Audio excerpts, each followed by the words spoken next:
Did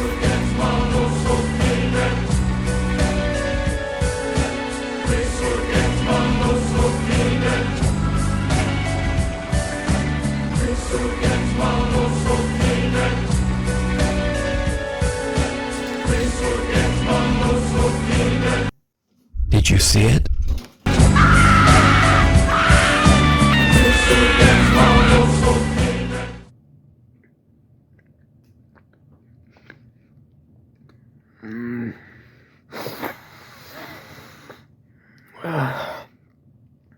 Hello everyone, I'm Bob Cutlass, joined with, as always, joined by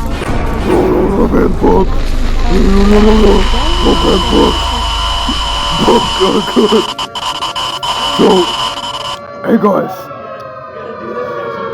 I like books. I think you guys should like books too. Now, to an extent, books would be a crappy thing to ban. I'm not saying just let them flow free. It would be more of a regulation of the book. And then, once those books are regulated, and we would go ahead and help ourselves to the fast literature that is appropriate to the grades. That would be amazing. I would appreciate that. But the very idea of shut up! The very idea of going ahead and just banning every book, it goes against so much.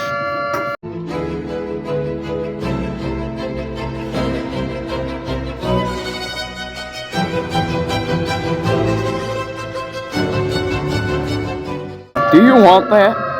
Do you want that in the slightest, buddy? Buster, hey House, I don't think it's in your best interest, House. Now, in that sense, it's also an elimination of a form of protest. The form of me. That's me. I am the form of protest.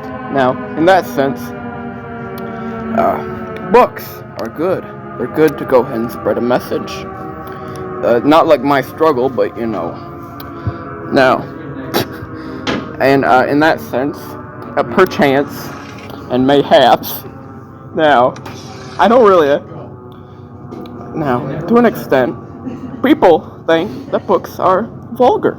They think that some of them shouldn't be allowed, and while, to an extent, I do think of this the same, I really gotta go ahead and concede that some books do deserve to be regulated, but most don't.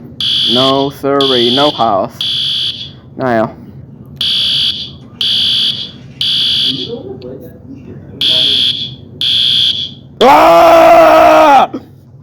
there be a very stark contrast between explicit and uncomfortable books.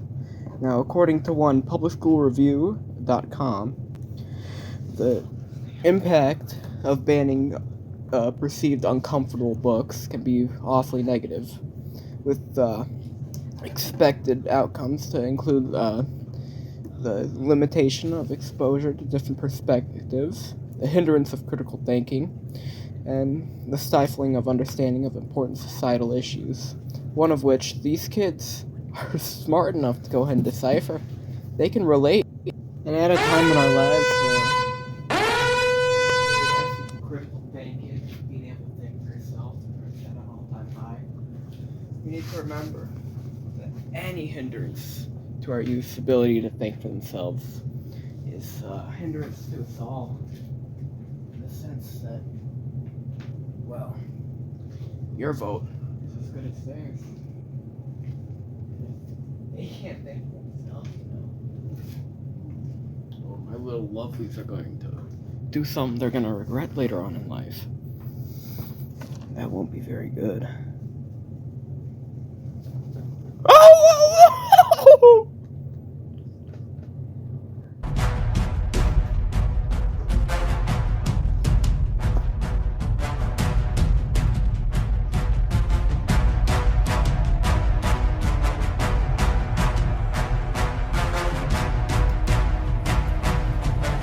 I must reiterate on the pseudo rebuttal on the fact that the very most common argument is that some books are simply uncomfortable or vulgar. And while to an extent, we must recognize that some books are simply not meant at certain levels.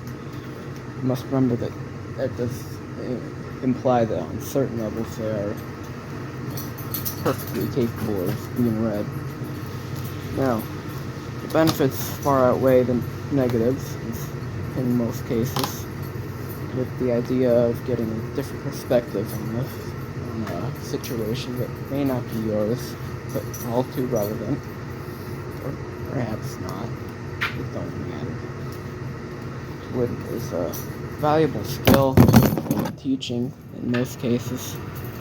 Now, in regards to certain struggles of mine, man, don't ever make me do obituaries. Look at me reading without a script. To keep in mind is that with around 152 million, or 45% of Americans considering themselves very religious, the banning of certain books would have outrage among particular groups of people, that of which being a majority. Now, that isn't to account for those who consider themselves religious. No, this is just people considering themselves very religious. As reported by news.gallup.com, we must then imagine the outrage and the hindrance to their daily lives that this would cause. All in the name of being more comfortable to students. Okay. Also gotta remember, Haas, that if we ban books, we're banning a form of protest, a very prominent one throughout human history at that. Books have been used for a while to go and convey feelings, whether it be in allegorical form or just straight up telling you, hey, this thing's bad, and leaving you to think about it. Now, I had touched on this, given that the ability to consider other people's perspectives or to just discover other people's is a very useful one at that. And to then ban books would only serve to neuter that very useful skill. It's so very useful, guys. Topic of banning books, we must remember that Captain Beatty from Ray Bradbury's Fahrenheit 451 wanted to die after seeing the world that he had lived to uphold.